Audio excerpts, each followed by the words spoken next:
గిట్లనే ఊర్ల ప్రయాణాల్లో గుళ్ళు గోపురాల కాడికి పోతే వెనకమ్మటి ఇంత పులిహోర పట్టుకపోతారు చాలా మంది.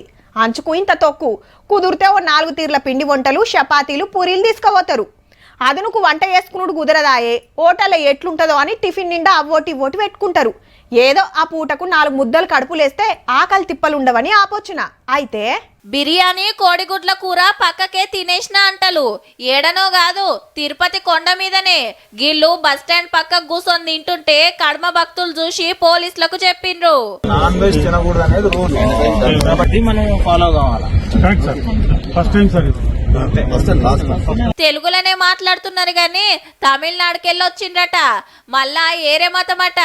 ఎంకన్న గుడికాడ రూల్స్ తెలియక తిన్నాం, తప్పయింది, ఇంకెప్పుడు గిట్ల చెయ్యమని క్షమాపణ కోరితే పోలీసులు కౌన్సిలింగ్ ఇచ్చి ఇడ్చిపెట్టిండ్రు. కొండ మీద మాంసం, మందు బందాయే.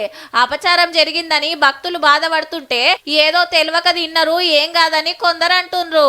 ఆలయానికి దగ్గరలో ఉన్నటువంటి సత్రాల దగ్గరకి బిర్యానీ ప్యాకెట్లు తీసుకొని వచ్చి దొరికారు అని అంటే టిటిడి పాలన ఎంత గొప్పగా ఉందో దీన్ని బట్టి చూస్తే అర్థమవుతుంది. ఇగిటు చూడండి, కింద అల్పిరి గేట్ కాడ ఎంతగానం ట్రాఫిక్ జామ్ అయిందో.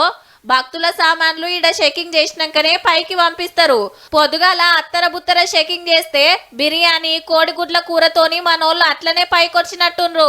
ముచ్చట రచ్చయ్యే వరకు పూరాగా చెకింగ్ల కార్యం పెట్టుకుండ్రిగా. ఇదేదో ఫస్టే ఉంటే గీ అపచారం జరగకపోతుండే కదా, ఏమున్నారో ఏమో.